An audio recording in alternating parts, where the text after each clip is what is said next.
Right, my son's French fiancée once called me an ugly cow in her native language, assuming I couldn't understand her. I just smiled politely and poured her another glass of wine. 3 hours later, I casually mentioned to her parents that immigration would likely be very interested in our little conversation.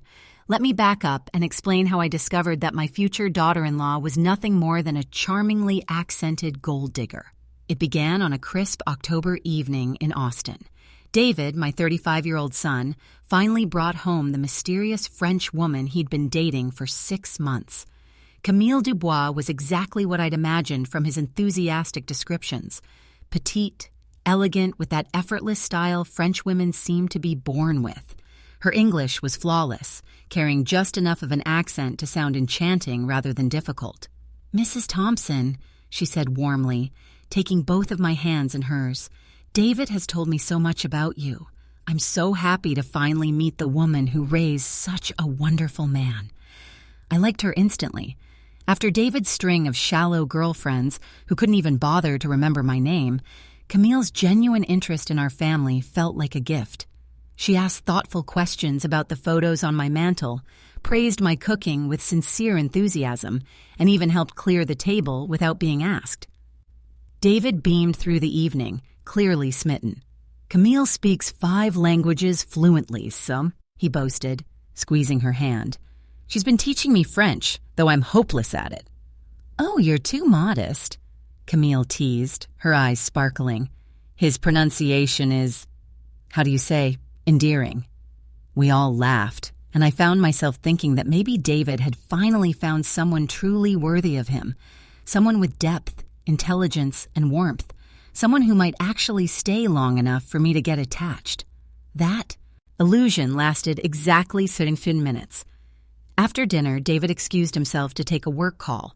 I was in the kitchen loading the dishwasher when Camille's phone rang. She answered quickly, speaking in rapid French with the ease of someone who assumed no one around could understand. But assumptions can make people careless. You see, I'd spent 4 years in Lyon as an au pair while paying my way through college. My French was a little rusty, but far from gone. And what I overheard next chilled me to the bone. "Yes, maman," Camille said lightly. "She seems harmless enough, desperate to keep her son happy. Once we're married, she'll be easy to manage." I froze, a dinner plate suspended between the table and the dishwasher. "The house is lovely," she continued, "much bigger than David described.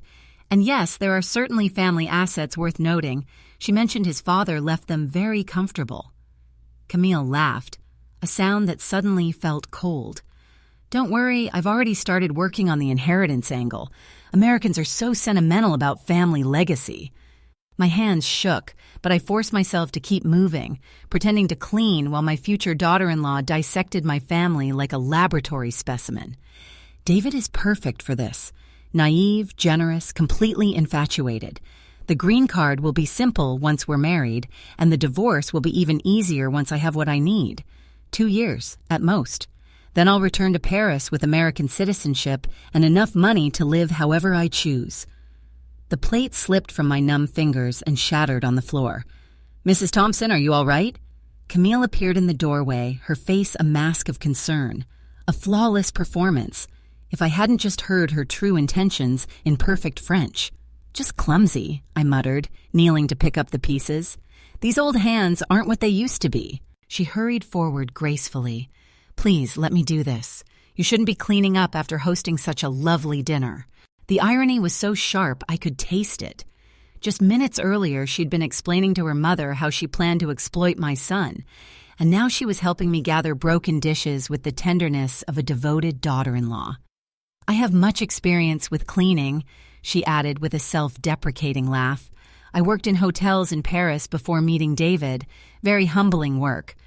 But it taught me to appreciate when others make an effort for me." Another convincing lie. Delivered so sincerely, I almost believed it myself. Almost. David returned from his call, apologizing profusely. "Sorry about that. Crisis at the site. But it's handled now." He noticed us cleaning together, his face lighting up. "Look at you two. Already acting like family." Camille stood and disposed of the broken porcelain. "Your mother is wonderful, chérie, so warm and welcoming. I feel very lucky." She was good, professionally good. Every word, every gesture, every smile was carefully calculated to reinforce her story. The grateful foreign girl charmed by American family values and eager to belong. "Well, aren't you sweet?" I managed, my voice steady. "David's right. You do seem like family already." We settled in the living room with coffee, where Camille entertained us with her well-rehearsed stories of France, the struggling artist, the difficult childhood that made her value David's stability, the dream of building a life in America with the right partner. Every detail was crafted to appeal to David's protective instincts and his savior complex, and it worked beautifully. My son hung on every word, his eyes filled with the kind of love that makes intelligent men do incredibly foolish things. "Tell Mom about the visa situation," David urged gently. "She's always been good with paperwork." Camille's eyes flickered just for a moment, but her smile remained flawless. "Oh, it's complicated, but not urgent. My tourist visa is good for several more months. David has been helping me understand the process for something more permanent." The pause that followed was perfectly timed, letting David fill in the romantic implications without her needing to lie outright. Masterful. "We're thinking about an engagement soon," David said, reaching for her hand. "Once Camille feels comfortable staying permanently," I replied evenly, proud of how steady my voice sounded. "When you know, David said firmly. Camille lowered her gaze modestly. "I never expected to find someone like David. Sometimes the heart surprises us." Yes, I thought bitterly. The heart certainly had been surprised that night. As the evening ended and David walked her to her car, I stood by the window and watched them embrace. She whispered something that made him laugh, probably another beautiful lie about their future together. He looked so happy, so hopeful, so unaware that the woman in his arms saw him as nothing more than a stepping stone to citizenship and whatever money she could extract from our family. The question was, what was I going to do about it? I didn't sleep that night. Instead, I sat in my late husband's study, surrounded by 40 years of financial records, trying to understand exactly what Camille thought she was targeting. Robert had always been careful, methodical about security. Our assets weren't flashy, but they were substantial. The house alone was worth nearly $800,000, sitting on 2 acres in one of Austin's best neighborhoods. Our investments, retirement accounts, and insurance policies painted a picture of comfortable upper-middle-class stability. Not extravagant, but certainly tempting to someone like Camille. What chilled me most was how efficiently she had assessed everything. Just one dinner, and she had already mapped out inheritance angles and timelines. Ness, this wasn't reckless opportunism. This was calculated predation. By dawn, I had made 2 decisions. First, I would not tell David what I had overheard, not yet.